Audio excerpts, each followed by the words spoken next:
Приветствую вас на канале про кино. Здесь мы говорим только про те проекты, которые достойны вашего внимания. Мы сегодня для вас подготовили подборку увлекательных рейтинговых сериалов, которые точно сделают ваш вечер не скучным. Они есть в свободном доступе и отличном качестве в интернете. От вас взамен мы ждем всего лишь вашу подписку на наш канал. Это позволит вам и дальше получать информацию об интересных проектах. У тебя есть возможность поддержать нас донатами. Если ты готов это сделать, то найди ссылку в описании ролика или на главной странице нашего канала. Ну а мы поехали! Главный герой этой истории – пастор католической церкви Джесси Кастер, в тело которого волей судьбы вселяется сбежавшее с небес могущественное существо, имя которому Генесис. Это чудотворное существо – результат прелюбодеяния между ангелом и демоном и является собой сочетание света и тьмы. Ему подобных нет. Единственный равный соперник – это Бог. А значит, носитель Генесиса непроизвольно становится самым грозным оружием материального мира. И этот, в кавычках, «счастливый билет» достался Кастеру. В поисках ответов на все волнующие вопросы служитель церкви отправляется в паломничество. «Проповедник» – мистический приключенческий сериал, приправленный черным юмором и сатирой. Это отличная и нестандартная история, поданная просто гениально.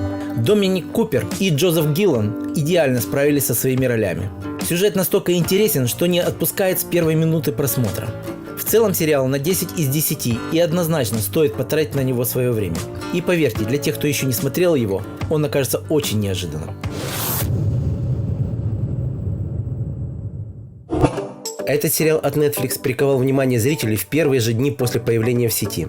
Стильный, убедительный и очень интересный. Это всего лишь часть эпитетов, которыми был обдарован проект благодарными зрителями. Это история о шахматном вундеркинде Элизабет Хармон из детского дома в Кентукки. Юная Бет отличается от своих сверстниц. Ее мало интересует увлечение таких же воспитанниц, как она.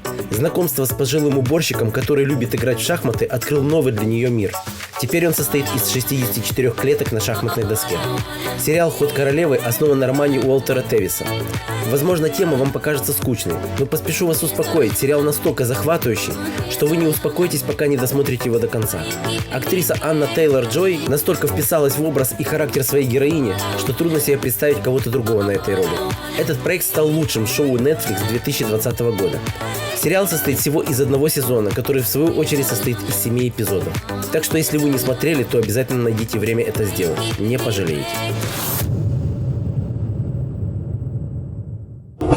Этот сериал для тех, кто устал от убийств, криминала, детективов и экшена.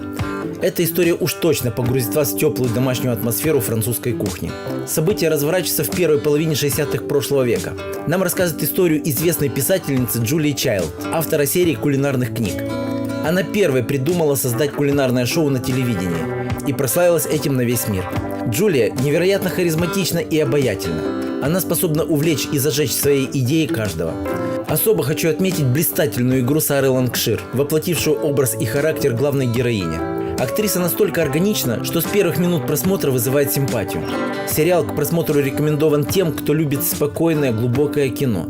И, кстати, 16 ноября этого года ждем выхода второго сезона на канале HBO Max.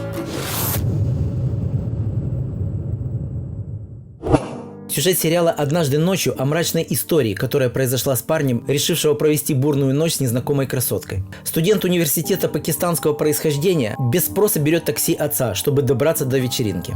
Эта поездка станет для него роковой. Катаясь по улицам города, парень не может найти нужную улицу и вскоре встречает симпатичную девушку по имени Андреа. Они проводят вечер вместе, который завершается страстной ночью любви. Но, проснувшись утром, он находит ее тело с ножевыми ранениями. Что делать и как быть, и кто виновник убийства девушки? «Однажды ночью» – 8-серийная криминальная драма совместного производства HBO и BBC Worldwide. В целом, этот сериал не о расследовании убийства, а о системе правосудия в тюрьмах США. Прекрасно подобранные актеры, продуманный сюжет и невероятное переплетение диалогов – все работает на конечный результат. Это тот случай, когда после просмотра появляется сожаление, что продолжения нет. Этот мини-сериал о трагедии вселенского масштаба, произошедшей на украинской атомной электростанции в 1986 году. Советский химик Валерий Легасов и заместитель председателя Совета министров Борис Щербина отправляются в Чернобыль, где случилась одна из самых страшных техногенных катастроф в мире. Им поручено войти в состав комиссии по ликвидации последствий аварии. В момент взрыва атомного реактора пожарные были отправлены в эпицентр аварии без необходимых средств защиты, а рядом с АЭС находилось множество людей. При этом руководство станции отчитывалось в Кремль, что ситуация под контролем и радиоактивной угрозы для жизни людей нет. Создатели сериала сумели воссоздать не только эпоху СССР, но и реальную обстановку на месте трагедии. Без всякого преувеличения можно сказать, что этот сериал – лучшая постановка про Чернобыльскую катастрофу. Сериал получил всеобщее признание критиков и был номинирован на множество наград, получив в том числе 10 премий Эмми. Также сериал стал одним из самых рейтинговых сериалов в истории мирового кинематографа. Эта история невероятно эпическая фэнтези. Действие разворачивается в вымышленном мире, похожем на средневековую Европу. Несколько влиятельных домов сражаются за право властвовать в Вестеросе. Бесконечные кровопролития, постоянные заговоры, интриги против своих врагов и внутри собственных семей. История подана настолько интересно, что затягивает с первой серии. Ты не просто следишь за событиями со стороны, а как будто сам становишься участником. Переоценить этот культурный феномен просто невозможно. «Игра престолов» занимает 6-ю строчку среди самых дорогих сериалов в истории. В этом сериале прекрасно абсолютно все. От съемок и монтажа и до актерской игры и неожиданных поворотов сюжета. Сериал получил более 30 премий Эмми, а также по версиям многих изданий и критиков признавался лучшим проектом 2010-х. Актерский состав просто безупречен. В сериале задействовано так много актеров, что перечесть их просто невозможно. Рекомендую посмотреть всем, кто еще не видел. А если и видели, то у вас есть прекрасная возможность сделать это снова. Однажды в полицию обращается девочка-подросток. Она утверждает, что незнакомец в маске ворвался в ее дом и изнасиловал ее. Правоохранители тщательно осмотрели дом девушки. Но допрос соседей и поиски улик ни к чему не привели. Следов взлома замков не обнаружено, а все вещи на своих местах. Тогда девушку обвиняют в лжесвидетельстве. Но в полицию начинают поступать такие же заявления от других женщин. Решив докопаться до истины, 2 детектива берут дело под свой контроль. Расследование показало, что жертв на самом деле было гораздо больше. Невозможно поверить, мини-сериал, созданный режиссером украинского происхождения Лизой Холоденко. История основана на реальных событиях, произошедших в пригородах Сиэтла и Денвера в 2011 году. Психология и эмоции героев показаны очень естественно. Процесс следствия настолько досконально показан, что вполне может являться учебным материалом для студентов, будущих криминалистов и следователей. Рекомендую всем любителям детективного жанра, а также любителям хорошего, добротного, глубокого кино. Эту драму о британской королевской семье можно описать одним словом – роскошь. Нам рассказывают историю жизни королевы Елизаветы II, от ее свадьбы с принцем Филиппом в 1947 году до наших дней.